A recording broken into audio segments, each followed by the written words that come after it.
Manipuri Wari Pambi Chenena Tabiri Bapumnamakpo Amohana Taram Noksari Ngasiso Mayamgi Ngayhak Pothana Navani Haiduna Anuba Wari Masama Uduna Laksari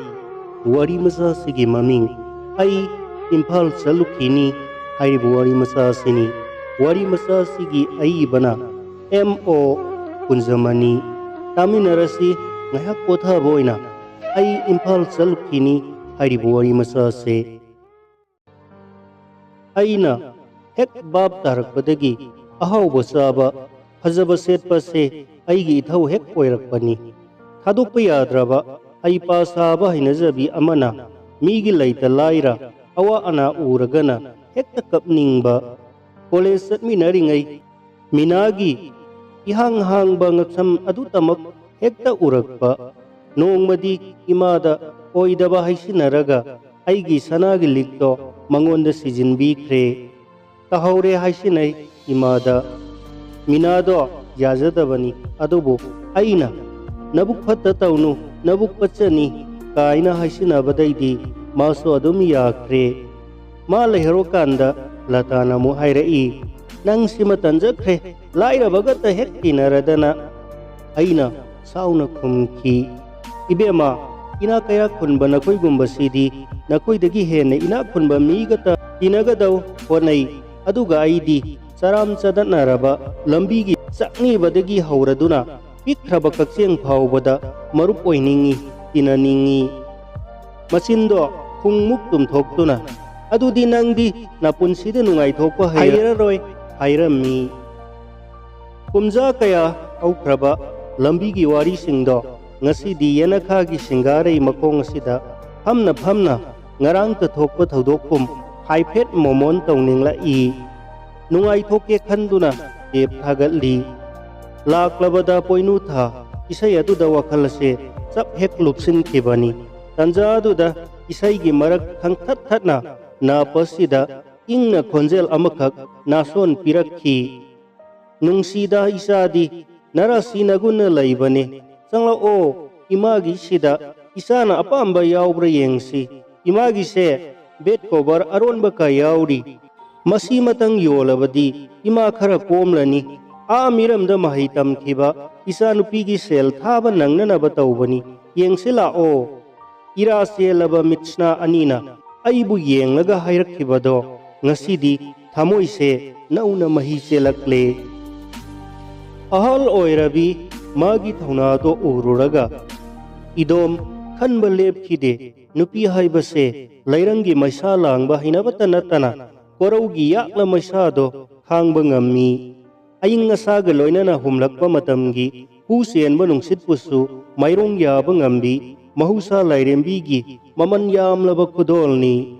Mitopi Wadi Lapna Thaidokraga Aikoi Maitaigi Di Nupi Kanglupsi Pangal Mayeng Taraklaba Matamda Haksangbu Sakti Piriba Glucose Gumbani Uhaudraba Thaudok Kayagi Wari Taruragasu Maitai Pokpi Palemna Hedo na he salaba matamda mamom oibi kayana glucose ki sawong lauduna imagi sakti hapkibani Maitai nupi ki thaunadi adungai nupi landa sakta khrabasu ngasisu sakyeng mingsel oiri male khwairambal ima kaithel Prithvi gi manungda uba phangligadra hazaraba apumba nupi gi saktam ima kaithel sumatpi sibu Maitai gi haurakpham Maitai Bakto Sathina Inghobani Aina Saluba Matamaduda Unpuba Inglaba Nungsitna Liri Liri Humlakpadudi As Kurai da Thangtekna Haban Kari Heluni Ibung Ipwa Kharamadi Yurai Lainana Navadagi Masada Inglaba Nungsitki Sawum Phangaude Asaba Nungsitna Lawai Lempuda Kanna Higa Yeheuri Wariam Ngang Luraga Pandukanda Kwasa Rubagi Ngang Laba Masinba Nado Kathoktuna Yumlai Maduda Lakshmi Sendabi Mingauna Hori Kwaki Konjel Taba Panglakraba Mufamaduda Sanura Kaya Saktam Lang Hori Mapuroi Bagi Purikau Hang Dananaba Hot Naujeribi Inau Nupi Kayana Kamnugi Saktam Lang Hori Mabung Maupwa Kayagi Set Pasaba Maning Tunghananaba Kisakon da Sari Yongkam Mang da Tha पांगंदेम Jagoi साहौरी लोइजिंग लोया निलहवी फिसाखोल नोंमई गुली की मखोल नमहत्तुना तोक्ता तोक्ता माइकई अमरोमदा थौना फरबा मरैबा कु मथ्वाइमकनी खंजबा इबुंग Ipoh कया अमदी पलेमगी निंगथीबा सक्तम मांगखिदननबा येकनबा लाकदबा माइकईदा परेंग नाइना लेपलदुना नाखोकलिबा मनाउ कयादा इनुंग सोरा ngangadawre khomlen mikap thoklo ngaihori yumda handrengai nongmatangdi imphal chatke khanbani adubu aduda adu tawre ada adu tawre adaidi ban tumramdai matam aduda itomta wahang kaya hangjakhi imagi tampak sida singam nangamdana sikhraba miyoibagi thawai kaya maigi sing pokhaibada paithorakpa labagum Maitrai baki atia makoi sida koi pai duna sanaramgadra tanja adudadi imangda amuba ama iwang wangna lepadauna kirakhi nong ngalamdai kang amana isai ngangladuna aigi pamujabi khazaya sida tok hek tharakpaduda mikap khangthok thorakhi hayengdi yumda hangadabani imphaldagi posai khara lairuge khanduna Yumlai korom jarami palem panthau saklaba lining thau laimerel namomgi thot naurabi haksang chaitiek amana khajitang thinbada nazaraba masida sapu kallaba nongmai gulina kadi ngathu thengthu hanbiganu ko ngathu thengthu biba tarabasu matang chana mafam matam chana adaidi Churachandpur gari ama haigalakpado tongkhatlaga imphal yaukhiba khanghaude gari dagi hek kumthabaga lik puji yonba dukal paring aduda sangsili kari amuk haini nupina arangarak sanana singba pamba sidi tauba huina amadu pamba gumbani aisu lai amakhak janjari base anauba mawonggi amatang yengtige khanduna ahanba dukan aduda sangsili mina sinmanba dudadi thangnaba dukan aduda ngahak phamduna mi khara hanglakpa ngaibani miyai salabi nupi amana ibungo anauba mawonggi sanasan ahumna ka saba sanarembi mawonggi laika yaurabadi aigi sina san ani makhaina sabani awal apa hapnaraga amatang laukhige dukandar aduna hani ngaihakang ngaibikho nupi aduna manadagi sanado lauthoklaga dukandar adugi mamangda lairiba mingsel chalba box aduda thamki hana kuina miyamgi kumai yenglaba tungda dukan adusu mi khara komle changlage tawrakpada ngasaigi maw aduga dukandar aduga khon kankhanara i dukandar aduna karino ne haibiribsibo kadaida karamba matamda thamlibano maw aduna sidagi box mathak sidani ibungona pairaga yengdi khibado mi yami ngaihakang ngai kho haibaduda isu sum ngai jabani ibungogi pot marakta ka amuktang yengbigera khangdre laudre hairadi kok chatpi khrodana kadai dei lawai thawai ge angaubi dauna matha ka se sagal halle dukandar aduna masin pen mo makhai seirakhi upai leitrabi mawado pirangna thumatlaba misna anina nipa aduda munna yenglamnaga masinda murum murum solaga thokhi aigi nupa mata aduga aina kari haina tamlugani haina phijina tarakliba pirang ado taithoklaga adum thokre Kudak aduda magi box to faktuna yengning khebani isin asidasu ngangning ba wahai kayani tada isadi sathina nan khre aduga ngangthuk pirakpa wahai di onthok na wai sai khreda lawai thawai gi humang manani ne tada khoigi sakhau thalli base kaubida ba fai kaidauni ngang badi ngam khide panglabi ise manbi aduda haining khi ise matung dagi di pot chai laibada khara section biu adubu magi saktamdi aigi miengdagi tamthokre koksilakibani aibusu isema kariyeng sige lai amakhak yengjage ngaijabani adubu tada ai sana ka yanjaningdreda aigi wado taraga makha mukta rakhidre mafamado tungoinaramlaga ima kaithel tamna mai olakhi Moregi pot yonba dukal paringado ubadagi calculator amakhak laige khanbadu ningsinglakhi pakhang masani phamba dukan aduda hanglui ibungo khoi calculator yaurbadi amatang yengjage ba yaujede खुमलक्खी फना सांगना चलुरगा अमुक कौसिलई इसे अमुक्तंग हनबिरखो अमखक यावरमले परप परप चंगसिली आइसु पोतो उलई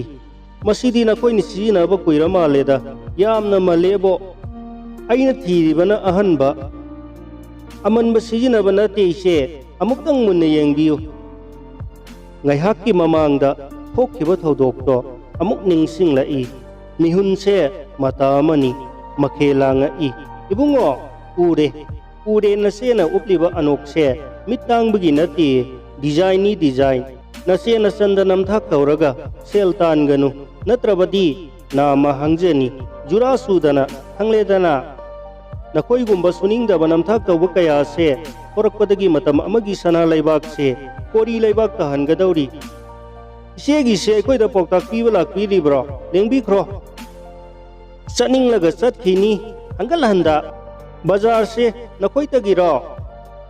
खंद्रगसु तहाउ सना लेबाक की लेहाउदा साउजबी नमागुम्बी नसेगुम्बी चनुरा कया नमथाक तौबा नखोइगुम्बा कया वारकननबा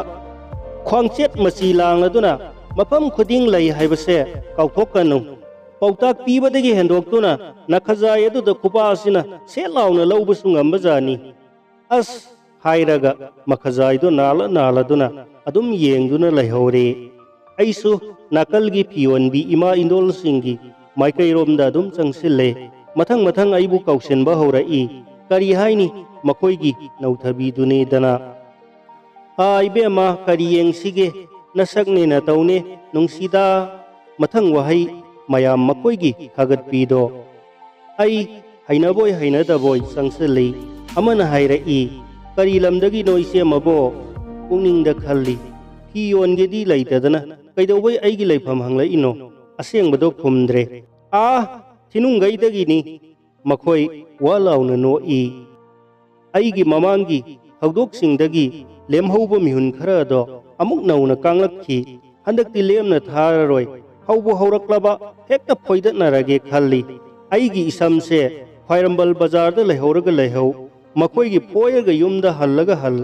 कोंगोम तौरंबा फनेक सेना Cecily आइना सावरपना हंगखी यामना नोकपिरिसिबु आइना करी सोइखिबा यावरबगे खरा अहल ओइबी अदुना इसाबु करी सोइगदगे नसकना तौना नुंसीबने वंगांग संगांगना नुंसीरिबा आ मनुंग हंजिनबा मफमदगी मानदाबा lamna lawa imphal khaide haibaduni sum pangnok nok si tawbanida warau nuisa sidi nokpa haibasisu awaba polum thabagumbani do imagi sida isana pamgadaba pot yauri yengthi selaw embroidery tawba garden slip ki bed cover ni